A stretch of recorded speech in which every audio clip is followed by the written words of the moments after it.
नमस्ते, म कमल कटवालको तर्फबाट न्युज 99 np.com मा तपाईहरुलाई स्वागत छ। आज विशेष गरेर कञ्चन कवलका एक स्थानीय बासिन्दा हुनुहुन्छ। उहाँले देशका हरेक पार्टीहरूका लागि केही सुझावमूलक अर्थात् भ्रष्टाचारलाई कसरी कम्ती गर्ने, भ्रष्टाचारलाई कसरी निवारण गर्ने र भ्रष्टाचार कहाँ के कसरी र के कारणले कति दुष्ट, कति त्रुष्ट र कति पूर्ण रूपमा काम भयो भन्ने कुरा उहाँले चाहिँ थोरै जानकारी दिन सम्पूर्ण देशवासीका लागि एउटा थोरै सन्देश दिन्छु भन्ने कुरा छ। त्यसका लागि बस्दाखेरि धेरै समितिको अध्यक्ष, कोषाध्यक्ष र समितिमा धेरै काम गर्न अप्ठ्यारो पर्दा पनि समिति गठन गर्दा पनि यो समितिमा काम गर्ने दायित्व दिँदा पनि यसमा चाहिँ यहाँका कसैले कुनै आएर यो समितिमा हस्तक्षेप गरेर यसमा चाहिँ समितिमा जति काम हुनुपर्ने त्यति काम चाहिँ भएन। तपाईँले गरिरहेको काममा अर्थात् तपाईँको समितिमा आएर कसैले हस्तक्षेप गर्यो, कुनै पार्टीको मान्छे कुनै यता हस्तक्षेप गर्यो र समितिमा जुन 100मा 90% काम हुनु पर्यो त्यति काम भएन। जुन चाहिँ 100मा 75% काम भयो, 25% बजेट चाहिँ चुहावट भयो। यसमा 25% बजेट चुहावट, राज्य कोषको बजेट समितिको खातामा ट्रान्सफर गर्यो, जुन चाहिँ त्यसमा चाहिँ 25% बजेट चुहावट भयो। यसमा चाहिँ कसरी हामीले यो चुहावटलाई कसरी कम्ती गर्न सकिन्छ भन्ने म तपाईहरुकोबाट यो जनताको मार्फत जुन चाहिँ राय लिन चाहन्छु र यसलाई चाहिँ चुहावटलाई रोक्नको लागि यो हाम्रो व्यवस्थापिका संसद जुन हुन्छ, व्यवस्थापिका संसद तथा संवैधानिक सभासदमा जुन चाहिँ यो विधानहरू पास गर्छ, त्यहाँ चाहिँ कानुनहरू पास गर्छ, त्यो चाहिँ कानुन त्रुटिपूर्ण छ, कमजोरपूर्ण छ, जसले गर्दा यो चाहिँ करप्सन भइरहेको छ, भ्रष्टाचार भइरहेको छ। यसलाई विधानहरूलाई सच्याएन भने आगामी दिनमा मुलुकमा भ्रष्टाचार भइ नै रहन्छ र मुलुक जुन रूपले विकास हुनुपर्ने त्यो विकासको गति अलिक कम्ती हुन्छ र यसमा हामी सबै नेपाली जनता हामी त्यसको लागि दोषी छौँ र यो कमजोर छ। कस्तो विधान कमजोर छ त म तपाईँलाई भन्न गइरहेको छु। जस्तो विधान कमजोर कस्तो छ भने यो व्यवस्थापित संसदले पास गरेको कानुन कमजोरपूर्ण छ वा त्रुटिपूर्ण छ। यस कानुनलाई तपाईहरूले सही सल्लाह सन्देश दिनुभयो भने यसलाई बलियो बनाउन सकिन्छ र करप्सनलाई कम्ती गर्न सकिन्छ। जस्तो मुलुकमा भ्रष्टाचार हुनुको अर्को कारण उपभोक्ता समिति वा सार्वजनिक काम कारबाहीमा काम गर्ने समितिमा उपभोक्ता समिति जुन सार्वजनिक काम गरेको हुन्छ, त्यो सार्वजनिक काम गरेको समितिलाई कुनै अब वडाध्यक्षले भत्ता पाउँछ, त्यसको गाडी पेट्रोल खर्च छ, कुनै सांसदको भत्ता छ, त्यो समितिलाई पैसा अब सार्वजनिक सबै जनताको लागि बाटोघाटो बनाइदिन्छ, उसलाई एउटा भत्ता खाने पैसा पनि दिएको हुँदैन। त्यो व्यवस्थापित संसदले पैसा छुट्याएर दिनुपर्ने हुन्छ। पैसा त्यो खाने पैसा ऊ आफ्नो व्यक्तिगत खाएर सरकारको काम गर्दैन, कोही पनि गर्दैन। पैसा नछुट्याए दिएको भए नचे ऊ लुकेर धेरै पैसा खान खोज्छ, लुकेर धेरै पैसा खान खोज्छ। र अर्को कारण के हो, जुन उपभोक्ता समितिमा जुन करप्सन हुन्छ नि, त्यो करप्सन हुनु जुन फर्चोटमा जुन हिसाब पेश गरेको हुन्छ नि, त्यो हिसाब कुनै सत्य हुँदैन। त्यसमा बढाइ चढाइ गरी लेखेको हुन्छ, त्यो हिसाब बढाइ चढाइ गरी लेखेको हुन्छ। अनि त्यो हिसाब सत्य हो भने फर्चोट गर्छ क्या, त्यो हिसाब बढाइ चढाइ गरी लेखेको हुन्छ र त्यसमा करप्सन हुन्छ। र त्यो बढाइ चढाइ गरी किन लेखेको हुन्छ त? किनभने बढाइ चढाइ गरी लेखेन भने भोलिबाट उनी आफ्नो गोजीबाट अथवा खान पैसा हुँदैन, आफ्नो गोजीबाट खाएर उपभोक्ता समितिको अध्यक्ष, सचिव, कोषाध्यक्षले गर्नुपर्ने हुन्छ। त्यो खाने पैसा चाहिँ छुट्याइदिनु पर्ने हुन्छ।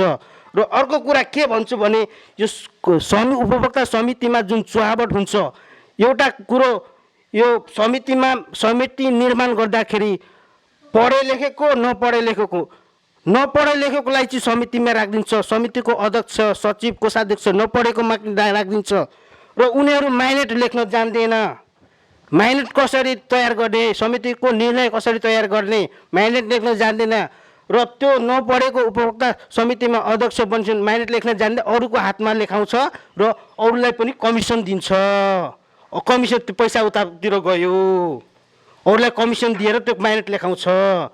अर्को कुरो, अनि म के भन्छु भने उपभोक्ता समितिमा बस्दाखेरि अथवा कुनै उपभोक्ता समितिमा बस्दाखेरि कम्तीमा 8 क्लास अथवा एसएलसी उत्तीर्ण गरेको हुनुपर्छ। त्यो अनि त्यो विधि विधानमा निर्धारण गरेको हुनुपर्छ, अनि समितिमा उपभोक्ता समितिमा बस्न पाउनुहुन्छ। अनि त्यस्तो त्यो गर्दा हाम्रो करप्सन अलिकति कम्ती हुन्छ। र अर्को कुरो के करप्सन चाहिँ यहाँ तपाईँको देशमा अर्थात् पार्टीले कसले चाहिँ गर्यो, कहाँ चाहिँ गर्यो जस्तो लाग्छ क्या तपाईँको आधार प्रमाण अनुसार? मलाई चाहिँ यो करप्सन अब व्यक्तिलाई यसै व्यक्ति फलाना गर्यो भने भन्ने कुरो अलिकति मिल्दैन। अरू करप्सन चाहिँ भयो, मैले हिसाब चाहिँ अनुमान गर्दाखेरि तपाईँसँग डाटा छ करप्सनको? मसँग करप्सनको डाटा त अब यस्तो हो क्या, मैले हिसाब चेक गर्दाखेरि अब सरकारको खाताबाट यो गाउँपालिकाको खाताबाट जुन एनआइसी एसिया ब्याङ्क लिमिटेडबाट गाउँपालिकाको खाताबाट चाहिँ यो खाता नम्बर 67CA 40119742403 यो चाहिँ गाउँपालिका खाताबाट जुन चाहिँ हाम्रो समितिको बजेट 11,64,191 रुपियाँ यो समितिको खातामा पैसा ट्रान्सफर गरौँ अथवा खातामा पैसा भर्यो गाउँपालिकाले यति पैसा भर्दाखेरि यति जुन चाहिँ 11,65,191 को जुन खातामा पैसा भयो त्यति पैसाको काम चाहिँ भएको छैन। 100% भन्छु। त्यो जुन बजेट आयो त्यसको काम भएन भने त्यो पैसा चाहिँ कसले खायो, कहाँ खायो, एउटा कुनले लग्यो जस्तो लाग्छ? अब त्यो बजेट आएको अब समितिको समिति खाता सञ्चालन गर्ने एउटा माइनेट लेखेको हुन्छ, त्यो पनि माइनेटमा पनि कृत्य सही गरेर समितिको कृत्यहरू सही चोरी गरेर त्यो अब सही पनि कृत्य हुन्छ, सही कृत्य गरेछ, सहीहरू कृत्य गरेछ। अनि सही चाहिँ अब गाउँपालिका अफिसले सही कृत्य हो कि के हो सही चेक नगरिकन पास गरिदिएछ। अनि जो समितिमा बसेका मान्छेले गरे तर गाउँपालिकाले चाहिँ राम्ररी विकास गरिरहेछ भन्ने तपाईँको विचार हो? गाउँपालिकाले राम्रो विकास गरेर बजेट राम्रो दिइरहेछ, यो यस्तो हो क्या। समितिले चाहिँ गडबड गरेको, काम गर्ने समितिले काम गर्ने समितिमा यस्तो हुन्छ, 3 जनाको नाममा खाता हुन्छ, 3 जनाको सिग्नेचरमा खाता सञ्चालन हुन्छ र त्यो 3 जनाको नाममा खाता सञ्चालन भएको 3 जना बाहेक भएको रकम टच गर्न पाउँदैन। रकम त 3 जनाको नाममा जम्मा हुन्छ, अध्यक्ष सचिव कोषाध्यक्ष 3 जनाको नाममा खाता जम्मा हुन्छ र त्यो 3 जनाको नाममा खातामा अरू समितिले हस्तक्षेप गर्न पाउँदैन, अरू समितिका मान्छे हस्तक्षेप गर्न पाउँदैन। तर वास्तवमा यथार्थमा अब यो बुझ्दाखेरि यो यस्तो करप्सन अब किन हुन्छ त? यो वास्तवमा जति बजेट दिएको छ त्यति बजेटको काम चाहिँ भएको छैन। यसमा 25% चाहिँ करप्सन भएको छ, पैसा चाहिँ जस्तो अन्तिममा तपाईँ निष्कर्षमा तपाईँसँग केही पेपरहरू छ, तपाईँलाई केही डाउट छ, मान्छेले गाउँपालिकाले चाहिँ विकास गर्न पैसा दियो तर समितिबाट काहीँ कामलाई चाहिँ कमजोरी पैसा लुकाएर काहीँ चाहिँ काम कमजोरी गऱ्यो भन्ने तपाईँको धारणा छ। जस्तो अन्तिममा जसले भ्रष्टाचार गर्यो, जसले जुन टाइमबाट तपाईँले पेपरहरू निकाल्नु भएको छ, तपाईँलाई केही थोरै शङ्का छ, तपाईँसँग प्रमाण छ होइन, त्यसको आधारमा सम्पूर्ण अन्तिममा तपाईँ के निचोडमा निकालेर भन्न चाहनुहुन्छ कि के चाहिँ जस्तो तपाईँको धारणा चाहिँ के छ? अन्तिम धारणा मेरो अन्तिम धारणा के छ भने नि, जस्तो यो राज्य समितिको पैसा यो सरकारको पैसा हो, समितिको पैसा सरकारको पैसा, यो एउटा कोष खडा गर्नुपर्ने हुन्छ सरकारको तर्फबाट। कोष जति मतलब यो काम कति भयो, काम जति भयो बाँकी पैसा कति रह्यो त्यो कोषमा चाहिँ जम्मा गर्नुपर्ने हुन्छ र त्यो कोषमा जम्मा भएको त्यो कुनै व्यक्तिमा जाँदैन, सरकारको कोषमा रहन्छ। भोलि गएर त्यो पैसा रिन्यू भएर विकास निर्माणमा कार्यमा जान्छ। र अर्को कुरो के भन्छु भने यो समिति जस्तो हामी समिति चाहिँ जस्तो नेपालमा 3, 4, 5वटा जम्मा पार्टी छन्, त्यो पार्टी मध्येमा तपाईँको विचारमा तपाईँको धारणा तपाईँसँग प्रमाण भएअनुसार कुन चाहिँ पार्टीले चाहिँ गर्यो होला त? कुन चाहिँ पार्टीका नेताले अथवा कुन चाहिँ पार्टीका कार्यकर्ताले भ्रष्टाचार गरे जस्तो लाग्छ? अब पार्टी अब भन्न सकिँदैन, जुनसुकै पार्टी भए पनि बजेट गाउँपालिकामा ल्याउँछ, सार्वजनिक कामको लागि बजेट ल्याउँछ र त्यसको लागि बजेट ल्याइसकेपछि यो आफ्नै गाउँठाउँको विकास हुन्छ। पार्टी अब जुनसुकै पार्टीले ल्याउँछ, अब यो गत वर्ष राप्रपाले राम्रै बजेट ल्यायो, राम्रै विकास भएको छ, बिजुलीको विकास भयो, ग्राभेल बाटोको विकास भयो, यता सब जमीको राम्रै विकास भइरहेछ। तर मैले चाहिँ त्यही देख्छु क्या, अलिकति करप्सन चाहिँ अलिकति धेरै देखियो, त्यसमा चाहिँ कम्ती गर्न सकिन्छ।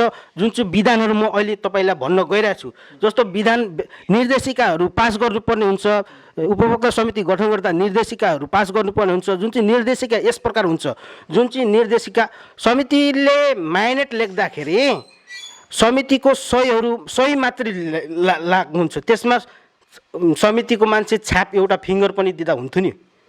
त्यो समितिमा सही पनि, त्यसको औँठा छाप एउटा दाहिने औँठा छाप, अदालतमा दाहिने औँठा छाप चलिरहेको हुन्छ, दाहिने औँठा छाप अनि सही, अनि त्यो माइनेट राम्ररी गाउँपालिकाले चेक गर्ने, अनि सही छापहरू मेसिनबाट चेक गर्ने, अनलाइनबाट चेक गर्ने। जस्तो समितिमा कस्तो छ अहिले भनेपछि किर्तै हुनै सक्दैन कि, जस्तो सही अथवा छाप दुइटै माइनेटमा हुँदाखेरि त्यो माइनेट किर्ते विचार अनुसार चाहिँ मान्छेले किर्ते गरेर सही छाप गलत गराएर भ्रष्टाचार गरे भन्ने तपाईँको धारणा होइन त? र अन्तिममा तपाईँ चाहिँ होइन के दुई शब्दमा अन्तिममा टुङ्ग्याउँदा के भन्न चाहनुहुन्छ जनताहरूलाई?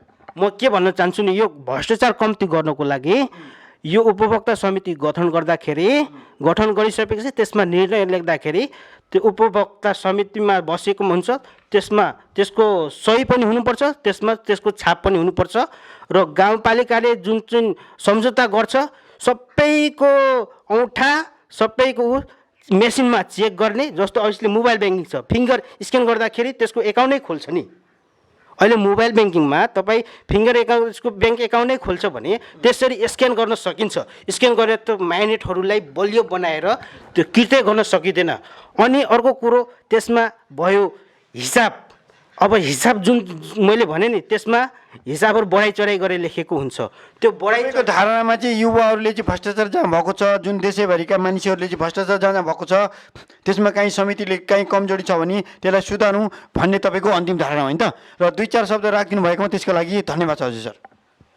धन्यवाद। म अझै एक दुईवटा कुरा भन्छु यो करप्सन कम्ती हुनको लागि। जस्तो यो माइनेटमा लेख्दाखेरि सही र छाप दुइटै हुनुपर्छ, र गाउँपालिकाले त्यो सम्झौता गर्दाखेरि त्यसलाई राम्ररी मेसिनमा चेक गर्ने। अनि अर्को कुरा हिसाब जुन पेस गरेको हुन्छ नि, त्यो हिसाब एकदम राम्ररी चेक गर्ने। अनि अर्को कुरो यो उपभोक्ता समितिले अलिअलि पैसा दिनै पर्छ, आफ्नो गोजीको खाएर कसैले गर्दैन। यही भन्दाखेरि यो यसरी विधानहरू संशोधन गर्दाखेरि तपाईँहरूको सन्देशहरू सुझावहरू राम्रो दिँदाखेरि राम्रो मुलुकबाट राम्रो विधानहरू पास हुन्छ र करप्सन चाहिँ कम्ती हुन्छ। जुनसुकै पार्टी भए पनि हामी नेपाली हौँ, हामी राप्रपा भए पनि नेपाली हौँ, काङ्ग्रेस भए पनि नेपाली हौँ, नेकपा एमाले भए पनि नेपाली हौँ, र जेसुकै पार्टी भए पनि नेपाली हौँ, र सबै पार्टीलाई जिताउनुपर्छ। सबै पार्टीको बहुमत सबै पार्टीलाई दिनुपर्छ। एउटा पार्टीलाई जितायो भने एकाधिकार हुन्छ, र एकाधिकार भए पनि त्यसमा करप्सन धेरै हुन्छ। एउटै पार्टी जितायो भने त्यही कारणले सबै पार्टीलाई जिताउनुपर्छ। सबैको समानता भन्छ नि, कानुनमै भनेको छ समानता भनेको सबै बराबर हो। हामी सबै, म आज वडाध्यक्षमा छु भने भोलि म मजदुर पनि हुन सक्छु, आज म वडाध्यक्ष भोलि मेयर पनि हुन सक्छु। मजदुरले पनि एउटा वडाध्यक्ष मेयरमा पनि उसको खुबी छ भने पाउनुपर्ने हुन्छ। ल ठिक छ के, जस्तो हामीले बुझ्यौँ तपाईँले भन्नु खोजेको, अब हाम्रो वडाध्यक्ष मेयर जति छन् यिनीहरूले त्यो पाउनुपर्छ, भ्रष्टाचारलाई कम्ती गर्नुपर्छ भन्ने हामीले यो रायसरलाई बुझ्यौँ। र अन्तिममा तपाईँको धारणा सबै ठिकै छ, राम्रै लाग्यो। र हामी सम्पूर्णलाई के भन्न चाहन्छौँ भने देशमा जति पनि गाउँपालिका वडा जिल्ला हुनुहुन्छ भ्रष्टाचारलाई कम्ती गरिदिनुहोस् भन्दै हामी बिदा जान्छौँ। हस् त, धन्यवाद हजुर।